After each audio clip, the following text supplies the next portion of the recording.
আমানত, আমানতের হিসাব নেবে আল্লাহ। আমানত দ্বারা উদ্দেশ্য আল্লাহর আমানত, বান্দার আমানত। আল্লাহ তাআলা যখন বান্দার কল্যাণ কামনা করেন তখন তার অন্তরকে অমুখাপেক্ষী করে দেন।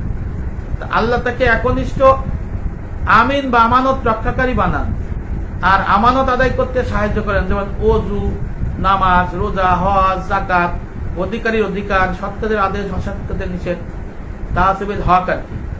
তারপরে আল্লাহ নির্দিষ্ট সীমার হেফাজত করা, মানে সীমা লঙ্ঘন না করা, আদেশ নিষেধ পালন করা, যেগুলো আল্লাহ তাআলা ফরজ করেছেন, যে ফরজ বিধিবিধান পুঙ্খানুপুঙ্খ আদায় করা, ফরজ থেকে যাতে ফারেক না হওয়া, হারাম থেকে যাতে দূরে থাকা, হালাল থেকে যাতে আমরা সরে না যাই, হারাম আমরা বর্জন করি, এই নিজের দোষ ত্রুটি থাকে এই দোষ ত্রুটি সংশোধন করা, নিজের যে দোষ ত্রুটি এটা আগে উপলব্ধি করে সংশোধন করা, এবং এই বিষয়গুলো হচ্ছে আমানত। দ্বিতীয় বলে এই বিষয় জিজ্ঞেস করা হবে। আল্লাহ পাক বান্দার সমস্ত অকর্মও জানেন, কর্মও জানেন, ভিতরের বাইরের সমস্ত খবর জানেন। আল্লাহ পাক এর সাথে যারা বিশ্বাসঘাতকতা করে না, আল্লাহ পাকের হক বিধিবিধান যারা পালন করে, পুল সিরাতের উপরে এই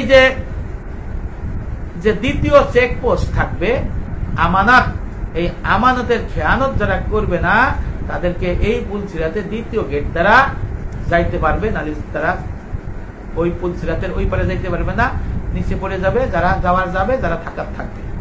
হাদিস শরীফে আছে আল্লাহ পাকের রাসূল বলেছেন আমানতের খেয়ানতকারীকে উপস্থিত করা হবে।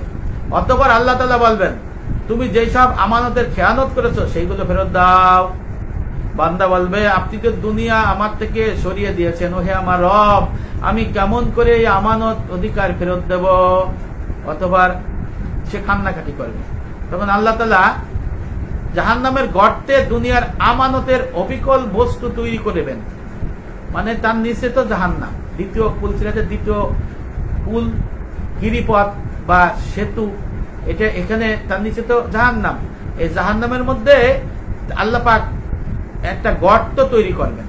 এই গর্তে তখন বলা হবে সেখানে নাম এবং তা বের করে পাওনাদারকে দিয়ে দাও। নাউযুবিল্লাহ। আল্লাহ পাক জাহান্নামের মধ্যে গর্ত বানাবে, আগুনের গর্ত।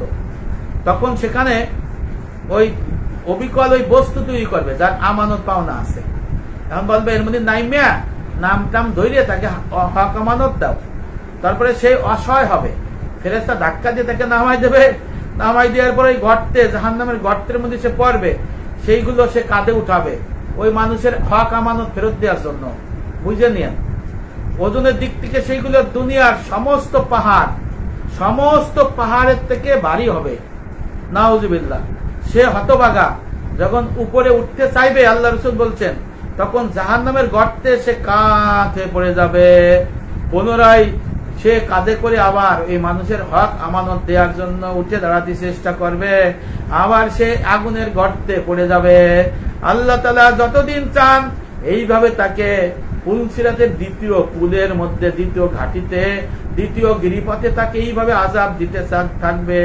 নাউযুবিল্লাহ। তাহলে মানুষের হক, অধিকার, আমানত, আল্লাহর আমানত, এগুলো দিতে হবে না? আল্লাহর আমানত কি? নামাজ, রোজা, হজ, যাকাত, একটু বললাম না? কাজা থাকলে কাজা আদায় করতে হবে, না হলে আপনার এই দ্বিতীয় জায়গা আপনার ধাক্কায় ওই যে আল্লাহ পাক যেটা বানাবে, মানে গর্ত বানাবে, সেই গর্ত বানায় দুনিয়ার সমস্ত আসবাব দেবে জাহান্নামের আগুনের মতো, বলে এগুলো আইনি হইতে তুমি পাওনাদারকে দাও।